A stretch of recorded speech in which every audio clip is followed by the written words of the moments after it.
మహేష్ గౌడ్ గారు ఒక మాట చెప్పింది, ఈ 18 నెలల పరిపాలన ఒక గోల్డెన్ పీరియడ్ అని. ఈ గోల్డెన్ పీరియడ్ని ప్రజల దగ్గరికి తీసుకెళ్ళాలి. పనిలో మేము నిమగ్నమైనం.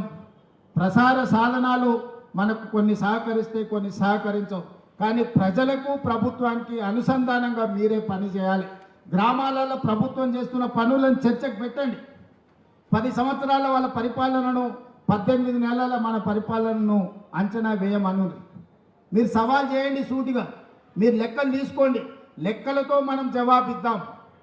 ఏ విషయంలో అయినా సరే, విద్య కానీ, వైద్యం కానీ, రైతు రుణమాఫీ కానీ, రైతు భరోసా కానీ, లేకపోతే ఆర్టీసీలో ఉచిత ప్రయాణం కానీ, మహిళలకు 0% వడ్డీ కానీ, ఏ విషయమైనా సరే 10 సంవత్సరాలలో వాళ్ళు ఏం చేసిండ్రు, 18 నెలల్లో మనమేం చేసినామో లెక్కలు చెప్పి ప్రజల్ని ఒప్పించి రాబోయే రోజుల్లో పార్టీ నిర్మాణంని ముందుకు తీసుకువెళ్దామని తెలియజేస్తూ మీ అందరి దగ్గర సెలవు తీసుకుంటున్నా.